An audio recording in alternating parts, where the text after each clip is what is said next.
శ్రీనివాస్ గారు జిహెచ్ఎంసీ ఎన్నికలు. చెప్పండి హలో. చెప్పండి. జిహెచ్ఎంసీ ఎన్నికలు రాబోతున్నాయి. అన్ని పార్టీల్లో పొలిటికల్ రైవలరీ, పొలిటికల్ కాంటెస్ట్ అనేది కనపడుతుంది. అన్ని పార్టీల వాతావరణం అలాగనే ఉంది. కాబట్టి దీన్ని పొలిటికల్ మైలేజ్ ఆటలు తప్ప వాస్తవంగా తెలంగాణలో ఏం జరుగుతుంది, దానికోసం మాత్రమే రాజకీయం చేస్తున్నాము అనే పరిస్థితి ఏ రాజకీయ పార్టీలో కూడా లేదు. అది అధికార పార్టీ కావచ్చు, ప్రతిపక్షం కావచ్చు, ఎవరైనా కావచ్చు. ఇది ఒక డ్రామాగా నడుస్తున్నట్టుగా జనాలు అయితే ఫీల్ అవుతున్నారు. అక్కరలేని విషయాలు చర్చలకు రావడమే విచిత్రం. నాగేశ్వర్ గారు ఎక్కడో అమిత్ షా దగ్గర చంద్రబాబు, పవన్ కళ్యాణ్ మాట్లాడిన మాటలు, దాన్ని అమిత్ షా తిరస్కరించినట్టుగా చెప్పినట్టుగా మాటలు, అవన్నీ ఆయన ఒక డిబేట్ లో చెప్పడం అనేది ఇక్కడ వచ్చినటువంటి క్రైసిస్. వాస్తవంగా అంటే ఊహాగానాలు ఎవరో చెప్తే నాగేశ్వరరావు గారు ఆ రకంగా చెప్పడం, అది పవన్ కళ్యాణ్ గారు ఖండించడం, ఇంకో రకంగా బెదిరింపు లాంటి మాటలు మాట్లాడడం, అక్కడి నుంచి స్టార్ట్ అయింది మనకి ఇదంతా. కానీ నిజంగానే మరి కేంద్రంలో ఏం జరిగింది, జగన్మోహన్ రెడ్డి అవినీతి మీద నిజంగానే వీళ్ళు అడిగినరు, అమిత్ షా కాదన్నాడు అనేది ప్రూఫ్ ఏం లేదు. కానీ ఖాళీ మనం స్పెక్యులేట్ చేసి కామెంట్లు చేయడం అనేది నాగేశ్వర్ గారు చేసినటువంటి పొరపాటు. వాస్తవంగా అది అవసరం లేని విషయాలను డిబేట్లలో చెప్పడం, ఆయన ఒక పర్సనాలిటీ, ఇంటెలెక్చువల్ అని చెప్పుకుంటున్న వ్యక్తి అట్లా చెప్పడం అనేది నిజంగానే పొలిటికల్ గా సెన్సేషన్ అవుతుంది. నాగేశ్వర్ గారిది ఆ ఎపిసోడ్ అట్లా జరిగింది.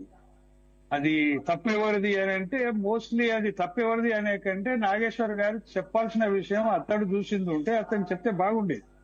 కానీ ఒక పొలిటికల్ రైవలరీ ఏపీ స్టేట్ లో ఎట్లుంటుందో మనకు తెలుసు. వైసీపీ, టీడీపీ వర్సెస్ జగన్, మన ఈయన జనసేన పార్టీ, అక్కడ రాజకీయాల పరిస్థితులు, దాని మీద ఈయన కామెంట్ చేయడం, ఈయన ఎందుకు చేసిండో, బీజేపీకి రెండు సమానమే అక్కడ ఆంధ్రలో అనే ఒక సెన్స్ ని చెప్పడానికి నాగేశ్వర్ గారు అలా చెప్పినట్టుగా అనిపిస్తుంది మనకు.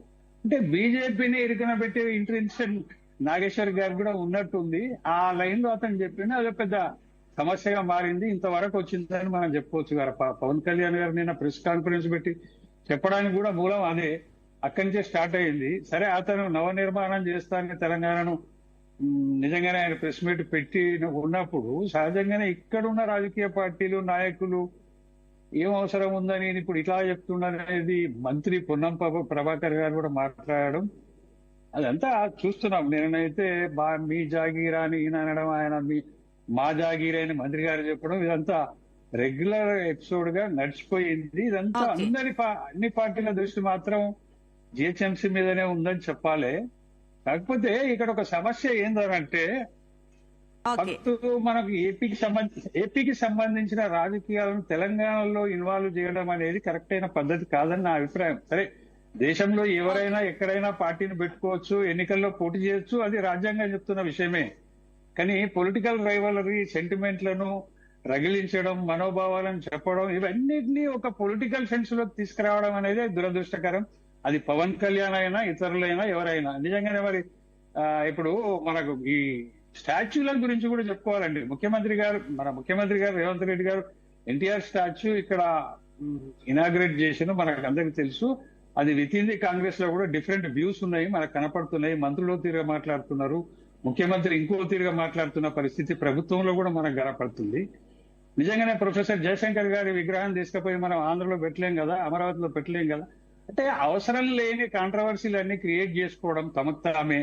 ఇంటెన్షన్ ఏంది అనేది ఎవరికి అర్థం కాదు. ముఖ్యమంత్రి ఇంటెన్షన్ పొలిటికల్ కూడా ఏందో కొంత క్లారిటీగా చెప్పాల్సిన అవసరం ఉంది. ఎంతసేపు ఆయన ఏదో చెప్తున్నాను. ఇప్పుడు ఎన్టీఆర్ ను, ఇందిరాగాంధీని పదే పదే కలిపి చెప్తే ఏమవుతుందండి? ఇప్పుడు పొలిటికల్ ఇంటెన్షన్ ఎవరిది ఏందనేది అందరికీ తెలుసు. What is Indira Gandhi, what is NTR తెలుసు. వాళ్ళు గతించిపోయిన నాయకులు, వాళ్ళ గురించి గొప్పగా చెప్పుకోవాల్సిందే, తప్పేం లేదు. అయినా కానీ అక్కడ లేని విషయాలను సమ్మిళితం చేసి చెప్పడం, ఇక్కడేదో సెటిలర్ ఓట్ల కోసం ఆయన చెప్తున్నట్టుగా ప్రజలకు అర్థం కావడం, అది తెలంగాణ వైడ్ గా పాత 10 జిల్లాల్లో ప్రజలందరికీ అర్థమైపోవడం, అది ఎవరి ఇంట్రెస్టో మరి ముఖ్యమంత్రి గారు కూడా తెలవాలి. ఏదో రీసెంట్ గా ఇప్పుడు దగ్గరలోనే జిహెచ్ఎంసీ ఎన్నికలు ఉన్నాయి కాబట్టి ఎవరి పాటలాట వాళ్ళది కనపడుతుంది రాజకీయంగా. ఇది మాత్రం తెలంగాణకు మంచి పరిణామం కాదు. డెవలప్మెంట్ గురించో ఇంకేదో విషయాలు తెలంగాణ గురించి, హైదరాబాద్ గురించి చెప్పుకుంటే ఇబ్బంది లేదనండి. ఇప్పుడు Yes, sir. స్టాచ్యూలు, పవన్ కళ్యాణ్లు, నాగేశ్వర్లు ఇదేనా అండి తెలంగాణకు సంబంధించిన సమస్యలన్నీ? నాగేశ్వర్ చుట్టూ తిరుగుతున్నాయి, పవన్ కళ్యాణ్ చుట్టూ తిరుగుతున్నాయి, ఎన్టీఆర్ బొమ్మ చుట్టూ తిరుగుతున్నాయి, ముఖ్యమంత్రి గారి కామెంట్లు కనపడుతుంటాయి, అదే పార్టీలో ఇంకో తీరు అభిప్రాయం కనపడుతుంటది, ప్రతిపక్షాలది ఇంకో తీరు అభిప్రాయం కనపడతాయి. ఇవన్నీ తెలంగాణకు అక్కడ లేని విషయాలుగానే చెప్పాలమ్మా. ఎస్, ఓకే అండి, నేను మళ్ళీ వస్తాను. ఎస్, సతీష్ గారు, గుడ్ మార్నింగ్.